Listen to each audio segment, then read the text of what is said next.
Olá, estamos começando a nossa live de hoje. Agradeço a todos vocês que estão inscritos aí no meu canal. Já são 359 mil. Muito obrigado por todos. Se você não se inscreveu, convido que eu faça.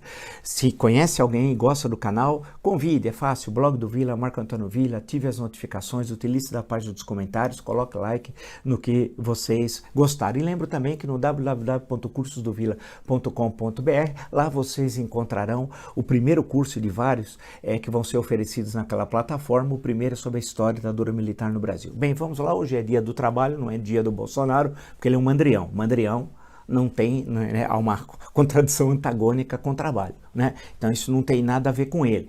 A questão é um dia, portanto, que é um dia histórico, que é uma data que na verdade nasce nos Estados Unidos, mas não é comemorada nos Estados Unidos desde o final do século XIX, como sendo uma data histórica e dos trabalhadores. Chega ao Brasil, é cooptada essa data pela ditadura varguista, né? No momento que se legaliza os sindicatos, vem a legislação trabalhista, a CLT, e mais recentemente, e a criação do Ministério do Trabalho em 1930, que é muito importante, e mais recentemente houve até extinção. Eu sou contra a extinção do Ministério do Trabalho, especialmente num país que tem os problemas gravíssimos, né? Você tem 38 milhões que vivem na informalidade, tem problemas terríveis no mundo do trabalho, trabalho escravo, né? Em condições, evidentemente, de escravidão, não no sentido lato da expressão, e todos os problemas que afetam o mundo do trabalho no Brasil. Mas houve essa extinção que eu acho um absoluto equívoco.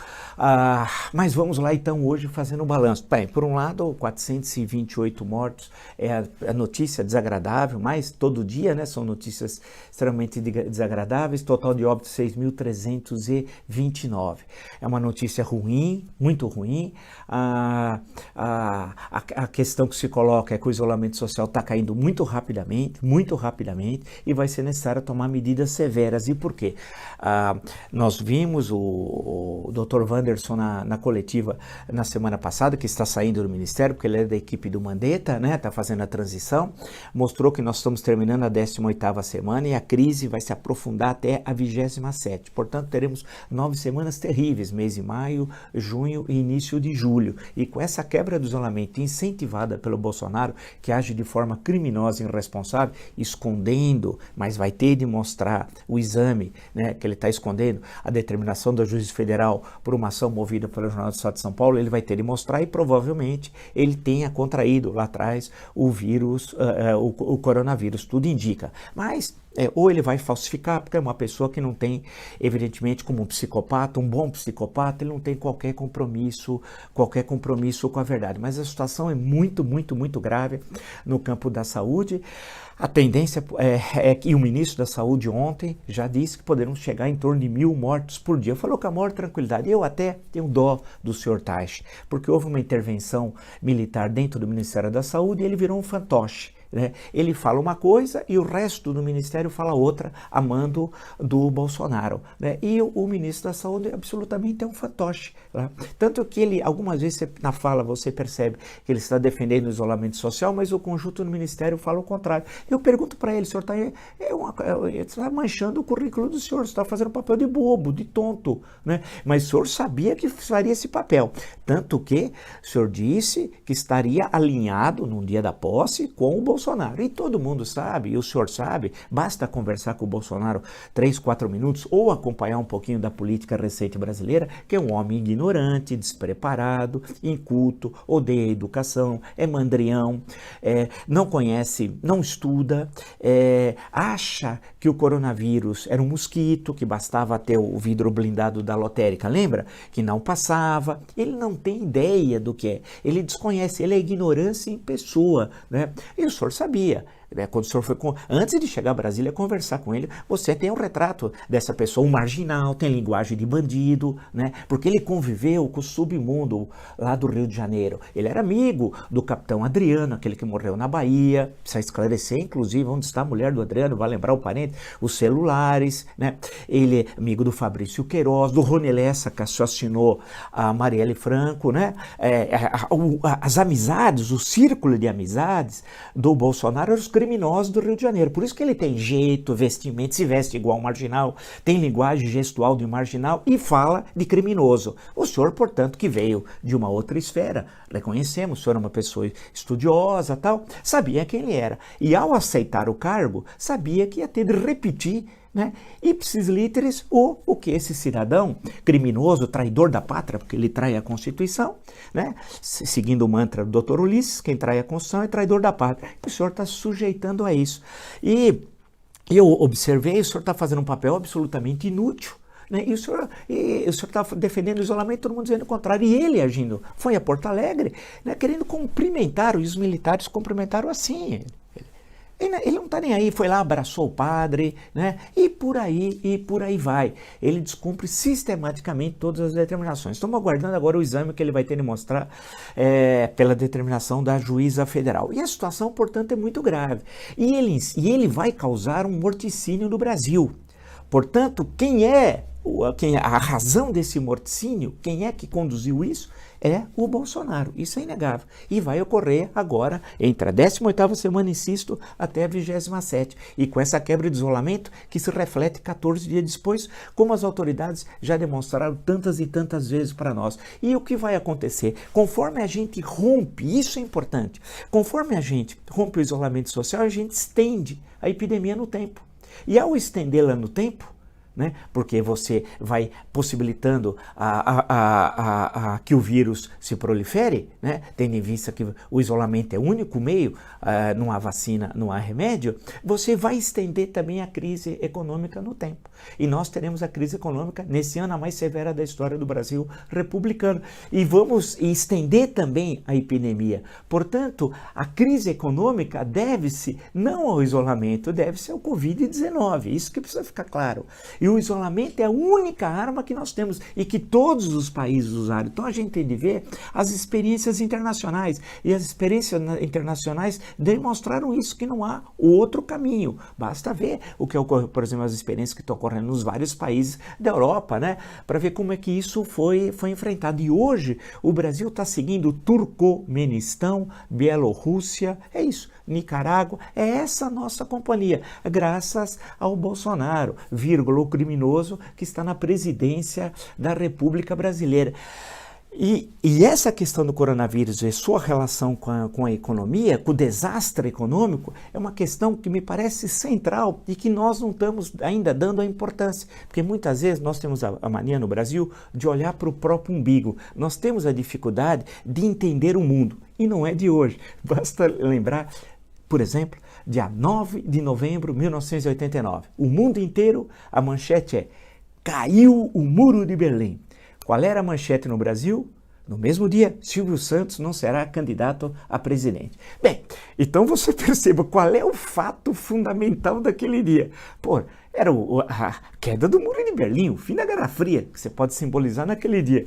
O Brasil, a manchete era outra. Então nós não conseguimos entender, esse é um velho problema nacional, nós estamos no extremo ocidente, vale destacar, entender o que está ocorrendo no mundo. Aprender com as experiências internacionais em relação ao coronavírus, né, e nos proteger e nos situar nessa nova ordem econômica internacional que necessariamente vai se construir a partir do coronavírus. E aí fica uma questão muito importante que eu tenho insistido. Se esse governo criminoso, esse projeto criminoso de poder bolsonarista, né, vinculado ao submundo, aos milicianos, a gente ignorante, tosca, racista, né? A tudo isso que está aí, que se manifestou inclusive em Brasília hoje, um grupo de bolsonaristas querendo agredir uma manifestação silenciosa de profissionais da saúde. E uma das senhoras, tem um vídeo, diz assim: quem não usa perfume, eu já sei de onde é. É tipicamente esse raciocínio de gente que gosta da discriminação, né? Que não tem compreensão dos problemas sociais, são individualistas, tem desprezo pelo Brasil, tem ódio do povo. Bolsonaro é isso, tem ódio do povo, né? Não consegue entender o que está acontecendo, né? E o bolsonarismo é assim, porque é formado por fanáticos reproduzindo no Brasil Brasil ideias da extrema-direita norte-americana que acabaram chegando aqui através de um criminoso que vive lá na Virgínia e pegou aquele material, reciclou, porque ele não consegue criar nada, é um fracassado profissional, e mandou isso para o Brasil, foi consumido pela extrema-direita e pelos os amigos do Bolsonaro, aquela caterva que o cerca, aquela malta. Vamos ao segundo ponto. Se no campo da saúde pública nós estamos isolados internacionalmente, basta ver a questão da OMS, não custa relembrar a postagem patética do Bolsonaro contra a OMS, dizendo que a Organização Mundial da Saúde estava incentivando o que ele diz homossexualidade e a sexualidade das crianças, dos bebês de 0 a 4 anos. Uma loucura, era uma coisa apócrifa, e ele, com uma mente de alguém medíocre, pobre, né? Mandrião, preguiçoso, ele é um homem preguiçoso e um homem doente. Ele é um homem doente. Ele teria de receber o tratamento adequado fora da presidência da República, evidente, tendo em vista que ele é um psicopata, receber o devido tratamento. Esse homem está na presidência da República, está produzindo o nosso isolamento internacional. E esse é um ponto importante que eu já estava passando aqui por toda a imprensa e pensando. O Trump, pela terceira vez, ele é esperto, ele é malandro. Terceira vez já falou que está muito preocupado com o Brasil, com o número de contágios e com o número de óbitos. Na verdade, ele não está nem aí, ele quer que o Brasil se lixe. Ele está carimbando no Brasil a etiqueta de país contaminado.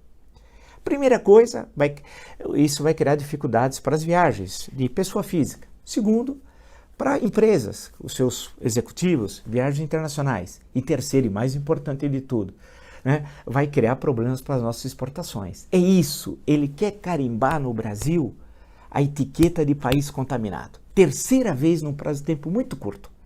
E aí conta com o silêncio do traidor da pátria, criminoso sim. Nós estamos com uma pandemia e ele não está nem aí. E parte da elite política também não está nem aí. Vale destacar. E a gente tem que ter coragem. Eu faço aqui uma espécie de chamamento, peço desculpas até algumas vezes pela exaltação, mas é que eu estou vendo um suicídio no meu país. Né? A impressão que dá que o meu país, se fosse um indivíduo, está pondo um revólver dando um tiro. E as pessoas estão comemorando. Né? Porque é um negócio assim inacreditável que nós estamos assistindo, é um negócio, uma tragédia. Então o Trump malandro, como bom malandrão, né, tá colocando essa etiqueta e vai criar problema. E você acha que o Bolsonaro conhece alguma coisa? Não conhece nada. Ele tem um filho que se cair de 4 não levanta nem com guindaste, que se quer pegar um planisfério, fala, papi, aqui é a África, aí precisa alguém falar, porque o Bolsonaro não sabe, não, aí é Europa, a África é mais para baixo, porque eles não entendem, norte, sul, leste, oeste, é para baixo, para cima, para o lado. Ele queria nomear o sujeito lá, o Bananinha, para ser embaixador nos Estados Unidos, cara, vamos lembrar disso. O Brasil passou meses falando nisso, do Bananinha. Lembra? E o Bananinha justificava que tinha trabalhado lá numa lanchonete, um negócio fritava frango, sabe lá eu, e que era a experiência que ele tinha nos Estados Unidos. É um negócio inacreditável. Nós vimos aquilo, assistimos aquilo. Né? E passou meses e ele dizia que o filho era muito amigo da família Trump. Você imagina a família Trump com o dinheiro que tem, com a empáfia que tem, ia querer ter alguma aproximação pessoal com o Bananinha. Com Bananinha, né? Claro que não. Ou com o Bolsonaro, que tem a sogra, que ao invés de fazer uma operação plástica, disse ele, em cerimônia oficial, resolveu falsificar o documento. E ele acha isso normal. E a outra parente foi presa por tráfico de drogas. Pô, gente boa, a mãe da sogra, gente boa, né? Você acha? Claro que não. O Bananinha está fazendo o papel de idiota. E o Trump, esperto, conhecendo a mediocridade do Bolsonaro, foi manipulando e usou enquanto quis. Até agora o Brasil votou solitariamente com os Estados Unidos em uma meia dúzia de países, numa decisão importante da OMS de socialização do conhecimento do combate ao coronavírus. O Brasil votou contra. Então o que vai acontecer? O Trump foi construindo esse caminho, né? E está pondo esse carimbo, essa etiqueta, Brasil, país contaminado. Aguarde as consequências. Segundo, em termos internacionais, a China vai retaliar. Absoluta certeza. Pode registrar. A China vai retaliar o Brasil. Pode comprar, insisto, o que compra do Brasil, da Argentina e outras mercadorias produtos, se assim preferirem, da Índia e dos Estados Unidos. E os Estados Unidos têm uma balança comercial deficitária com a China, como é sabido, e vão chegar em acordo. E aí outra vez o Trump, né, dando golpe no Brasil, no bobalhão do Bolsonaro, no tonto. Ele é aquele tonto de piada, sabe aquele que não entendia a piada? Parece um personagem do Walter Dávila, o Sinfrone, ele não consegue nem entender uma piada. Bem, além disso, tem a questão do acordo que ninguém fala mais, Mercosul-União Europeia, que precisa da aprovação do Parlamento Europeu e de 27 parlamentos nacionais, vocês se recordam? Esse acordo vai ser aprovado com o Bolsonaro na presidência? Nunca! Com essa política que o Brasil está do lado do Turcomenistão e da Bielorrússia, o Brasil vai estar isolado, vai ser carimbado como um país infectados. É isso! Esse acordo com a União Europeia não vai sair nunca. Nunca, pode tirar o cavalo da chuva. A China vai retaliar e tem razão de retaliar. E tem razão sim. Porque o Beato Salu postando coisa contra a China, o Bananinha, o Impressionante, aquele que escreve Impressionante com C, que acha que o Cafetá é um escritor, eu sempre digo, é um escritor, o Cafetá, com o Romos e o Baba Ganoush, são os dois grandes escritores de Praga, viveram na mesma época, ali na Casa Azul, ali quando você sai de Praga, onde eles ficam ali, onde eu ficava o Cafetá, né? Então, esse pessoal, esse aí também postou, e a China vai retaliar, e vai mesmo, ela pode comprar de quem ela quiser. E ela tem de cacife, é o nosso maior parceiro, exportação e importação. E os capitais chineses aqui, ela faz o que ela quiser e tem todo o direito sim, e fará. A questão que se coloca, portanto, eu estou insistindo nessa questão do isolamento, estou falando só da questão econômica, hein? Nós vamos estar isolados politicamente, diplomaticamente, né? Nós somos no isolamento, porque nós votamos a favor da barbárie. Na ONU tem votações que o Brasil, não imagina, defendendo os países islâmicos, discriminação das mulheres, umas coisas pavorosas. Nós estamos votando o Beato Salu, seguindo as ordens daquele marginal, o Jim Jones da Virgínia, né? O Jim Jones. Então, eu nunca imaginei, sinceramente, confesso a vocês, que eu assistiria a isso. Porque esse tipo de pensamento sempre teve aqui. Mas ele estava nas bordas, bem no cantinho. Ninguém dava importância. Era o bobalhão que falava ali, um outro falava acolá. Quantos idiotas nós tivemos na política brasileira? Quantas vezes na sua família você foi obrigado a aguentar um idiota, né? Quantas vezes onde você trabalha, onde você estuda, você ouvia bobagens desse tipo, mas não estavam à frente do Executivo Federal. Muitas vezes tinha um prefeito bobo, teve, mas não tinha o presidente da República. E isso, nós não temos uma estrutura de Estado que possibilita ainda conviver com um idiota na presidência. Os Estados Unidos têm aquele Estado construído há mais de 2 séculos, a Constituição de 1787, tem 27 emendas, mas aquilo tem uma estrutura que aguenta. O Reagan não sabia o que falava, tanto que ele falava e olhava para o chão, porque em Hollywood estava colado sempre os diálogos no chão, nos filmes B que ele fazia, e ele tinha esse vício. Um jornalista americano fez um livro delicioso, pegando as frases e assistindo os filmes, ele repetia a frase que ele tinha decorado de filmes dele. Mas o Estado americano é sólido, não é o nosso caso. Não é o nosso caso, que nós precisamos de um líder, alguém competente, que não seja mandrião, que levanta cedo, durma tarde, trabalha sábado e domingo, e na maior crise sanitária, a maior crise econômica, e ele criando problemas sucessivos. E as pessoas falam, pô, como é possível? Nós estamos amarrados. Sim, estamos amarrados, porque temos um marginal na presidência. Alguém que vive à margem da lei, um criminoso.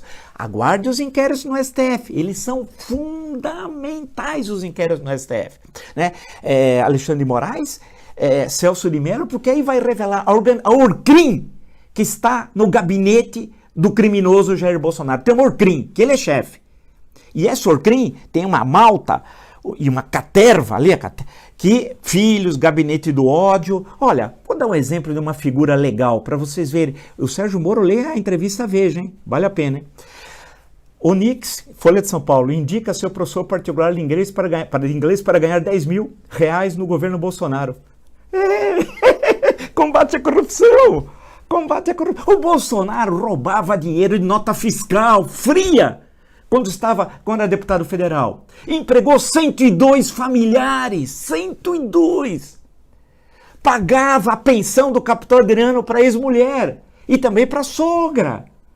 Você acha que eles querem combater a corrupção? Não, olha aqui, ó. E foi cancelado porque houve a denúncia. Esse pessoal, eles só não fazem mais porque nós estamos de olho. Essa que é a grande questão.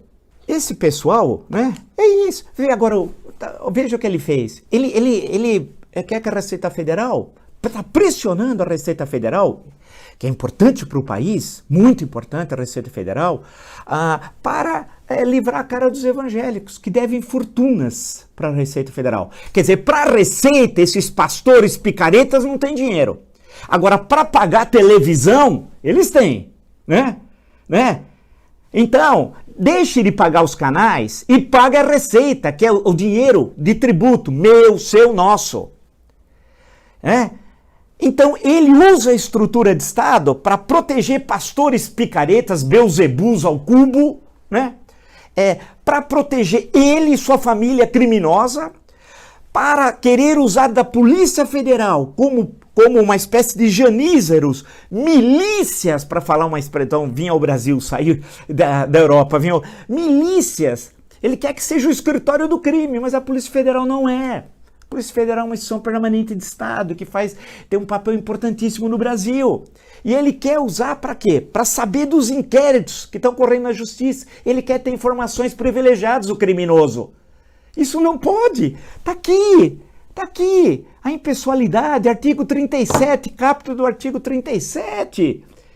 Mas ele não consegue conviver com a democracia, esse tirano. Tiranete, fraco e covarde. Mas ele quer usar da Polícia Federal para, de um lado, coagir também adversários e outro, proteger, usar a Polícia Federal para esconder os seus crimes, dele, da sua família e de todo o crime. Mas não vai conseguir, porque certamente o STF vai agir, como já agiu o ministro muito bem, Alexandre de Moraes, para impedir. É isso que nós temos hoje, isso na presidência. E aí é uma questão do mundo pós-coronavírus também de nós pensarmos. Eu já toquei rapidamente no mundo do trabalho, que vai ser outro. Precisamos do Ministério do Trabalho. A saúde nós vamos ter de enfrentar. Essa questão séria da saúde, da ciência e tecnologia, quão importante ela é a ciência e não pode ficar na mão de um vendedor de travesseiro. Agora, nós temos o ministro que é o vendedor de travesseiro. O que o ministro está fazendo nessa crise da ciência e tecnologia, com as universidades sem dinheiro, cortando bolsa de estudos? O que o homem do travesseiro está fazendo? Nada. Inclusive cortaram todas as bolsas de humanos criminosos. Na educação, é para ter um homem daquele na educação? Como é que esse país vai se reconstruir? Olha, relações exteriores, como eu já tinha dito anteriormente, como é que nós vamos nos recolocar nessa nova ordem mundial com essas pessoas? A gente não tem, olha, eu fui passando rapidamente só alguns, mas eu podia passar um conjunto de ministérios que é um verdadeiro absurdo, e que esse mundo pós-coronavírus vai colocar uma série de outras questões, e que nós estamos colocando algumas delas aqui, né, que são essenciais para saber qual é que vai ser, como é que nós vamos nos recolocar, que a gente tem que discutir agora. Com que condições nós temos de fazer essa discussão com o presidente? Em momento algum ele colocou essa questão? Em momento algum ele visitou um instituto de pesquisa, foi a um hospital, visitou um governador, estabeleceu um diálogo, ouviu, foi consolar aqueles que já perderam, e são milhares que perderam entes queridos com Covid-19? Nada. Isso não passou pela cabeça dele, né? Não é possível, com isso que nós temos, com essas pessoas, como é que nós vamos nos recolocar? Eu citei só alguns, mas são questões centrais. O papel do Estado. Não mais aquele Estado produtor, mas um Estado social é essencial. E mais uma vez o Estado, mostrou isso na Europa e nos Estados Unidos e na Ásia, foi fundamental para enfrentar essa crise. Precisamos discutir a questão e evitar uma malandragem que estão plantando aí de via rápida para privatização. Olha o que eles querem, saquear o Estado. Nós precisamos repensar o Estado. Não é mais o Estado que domina grande parte da infraestrutura econômica construída durante o regime militar, vale lembrar, né? Fundamentalmente, né? Mas é um outro tipo de Estado, mas vão ter a presença do Estado, ele é essencial, né? Quer dizer, aquele discurso bobinho do liberal, o liberal tropical é o seguinte, ele fala contra o Estado, mas mama nas tetas do Estado, e tudo que ele pudesse beneficiar, ele se beneficia, quer dizer, ele quer o Estado para ele, não para os pobres. Precisamos repensar, portanto, o papel do Estado. Então veja quantas tarefas nós temos, né? O país terá, todos nós, né? Você, eu, nós. Agora, não dá para ter tudo isso com o Bolsonaro na presidência. Não dá, não tem jeito, não tem jeito. É uma contradição antagônica, né? Quando você vê os caras querendo passar a mão em 10 mil reais aqui, colocar o professor particular dele de inglês. Aí vem uma cidadã, que nem vou perder o tempo de dizer o nome da cidadã, que diz que no Ceará estão enterrando caixões, é tudo vazio, não tem ninguém lá dentro não, é tudo mentira. Aí o presidente criminoso, o Bolsonaro, que diz que fake news é liberdade de expressão. Ele e todo Orcrim que o cerca. O gabinete do ódio, paga com o seu dinheiro, com o meu, com o nosso dinheiro. A questão que se coloca, também nós vamos ter que discutir o presidencialismo. Porque as pessoas falam, pô, mas ele pode tudo, até quando? É uma boa discussão. Será que não é bom olharmos, por exemplo, o francês, português, de um presidente eleito diretamente, mais um parlamento, em que o primeiro-ministro é designado lá pelo parlamento, do partido ou da coligação majoritária, né? Ele já teria caído se fosse o parlamentarismo, ele não seria presidente. Chefe de governo, entende? E se fosse presidente, teria havido uma mudança no gabinete. Claro que teria. E nós poderíamos estar enfrentando com mais eficácia essa tragédia que nós estamos vivendo. Por isso que eu não entendo o silêncio da elite política, da sociedade civil. Parece que as pessoas, a impressão que dá é o seguinte, estão aguardando as pilhas de cadáveres. Quando nós tivermos pilha de cadáveres, aí vão agir. É a impressão que dá, né? E aí já foi, não só para as famílias que vão perder seus entes queridos, como para o país. E olha, insisto, e isso é central, a questão de ficar em casa, né, de manter o isolamento, e que ele conspira sistematicamente contra isso. E nós vamos ver o que ele vai falar amanhã. Hoje falou muito pouco, as pessoas precisam trabalhar, isso é óbvio. Tem que começar por ele, mas aí é uma contradição antagônica. Ele é mandrião não trabalha, né? Mas a questão que se coloca, portanto, séria ao país, e hoje é um momento seríssimo que nós estamos vivendo, é enfrentar o Bolsonaro. É uma questão de sobrevivência, a nossa pátria está em perigo. Temos um marginal na presidência. Alguém fala assim, você não está exagerando, mas quem está à margem da lei, quem está exagerando é ele, que descumpre todas as medidas estabelecidas pelas autoridades sanitárias, todas, que faz postagem mentirosa, criminosa, que acusa pessoas, que diz que o ministro chegou ao Supremo porque era amigo, nem sabe que é um especialista em direito constitucional. É ele que não estuda, é um traidor da pátria, é um traidor, é o Joaquim Silvério dos Reis do século XXI. Nós vamos conviver tranquilamente com esse homem, ou vamos ter medo? Que medo! Lembrar o JK, né, que dizia que medo não existia no dicionário dele, não tem no meu, certamente não tem no seu. Não temos que ter medo de bandido, né, de uma organização criminosa. Nós temos que ter a coragem cívica de brasileiros, né? Mas porque ainda tem, antes tinha o Posto Ipiranga, agora ninguém mais leva a sério o Posto Ipiranga, antes tinha o Moro saiu. Agora ainda sobrou alguns militares que estão fazendo um mau papel. E ontem, assistam a live de ontem, que eu discuto um pouco mais detalhado, e vou voltar a ela, provavelmente no final de semana, a relação entre exército e político, e como o exército foi cooptado por um capitão que saiu com desonra do exército. A minha referência do exército qualquer? São os expedicionários, são os pracinhas, os heróis da FEB. Que nunca esse presidente que saiu com desonra do exército, condenado por terrorismo, né, que foi preso, também no exército foi preso, fez uma lembrança aos pracinhas, os heróicos pracinhas que lutaram contra o nazifascismo na Península Italiana em 1944, 1945. Bem, tinha muitas boas coisas para falar, isso não falta, mas amanhã prometo, sábado, ao contrário do Mandrião que não faz nada, né, mas que vai falar muita bobagem, pode ser que ele queira andar por Brasília, nas antigas, entre aspas, cidades satélites, vamos ver o que ele vai fazer. Se você gostou dessa live e de tantas outras no meu canal, e não se inscreveu, tem alguém que você gostaria que escreva, é fácil, blog do Vila, Marco Antônio Vila, ative as notificações, já são 359 mil. Agradeço a todos e lembro que no www.cursosdovila.com.br, lá vocês encontrarão na plataforma o primeiro curso de vários que lá serão oferecidos. O primeiro é sobre a história da ditadura militar no Brasil, tá legal? Muito obrigado e voltaremos amanhã, hein? É sábado, mas continuamos trabalhando. Até!